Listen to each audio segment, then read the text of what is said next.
Most people come down with IBS, Crohn's, or colitis between the ages of 10 and 30. Why is that? Let's investigate. So, for me, my symptoms started in middle school, but I didn't realize I had Crohn's and colitis until about college. And now these were probably the most stressful periods in my life. Now, most people are going to ask, how could middle school be stressful? You're a kid, you have nothing to worry about. Um, so in middle school, that was when I first started to have to get good grades. And I moved during that time too. So I'd lost all my friends, and then I moved into a school where the school I went to before, 90 to 100 was an A.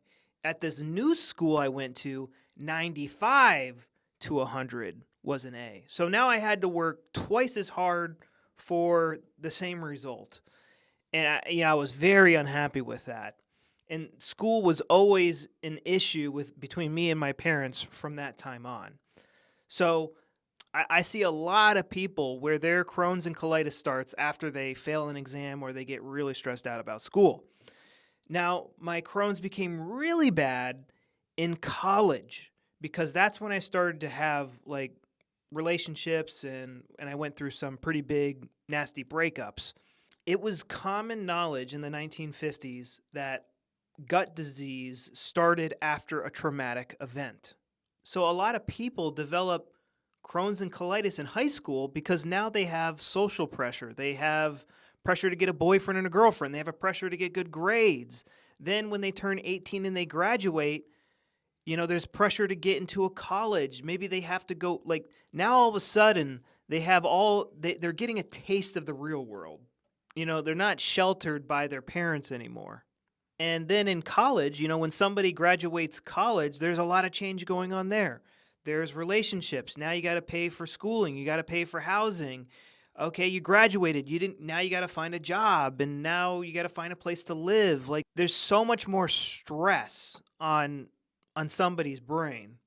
And when we cannot consciously handle that stress, what your subconscious mind is doing is giving that job to an organ. And for those of us who suffered from Crohn's and colitis, our brain chose to put our small intestines or our colon into overdrive, either to help us digest something harder to digest that I can't digest for whatever reason. I can't digest that girl. I can't digest the grades. I can't digest money. Or there's some crap I want to get rid of, but I can't. Oh, I can't get rid of this crappy girlfriend. I can't get rid of this crappy teacher. I can't get rid of this crappy boss.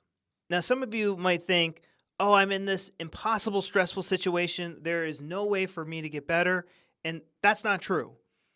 If you manage just knowing how your brain works, you can cut your symptoms in half, even while still being in a super stressful situation. And for me, a lot of my symptoms were coming from subconscious PTSD triggers. Like, I used to every time I would go to the mall, I would get diarrhea. And I'm like, I want to go to the mall. What's going on here? Like, I'm genuinely happy to be at the mall.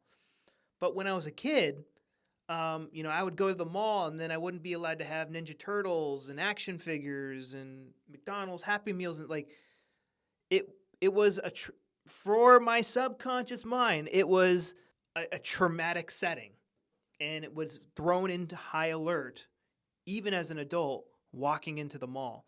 And it wasn't until I realized that I stopped getting symptoms.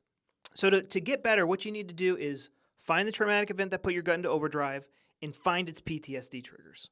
Those are like the two biggest, easiest things you can do to literally cut your symptoms in half.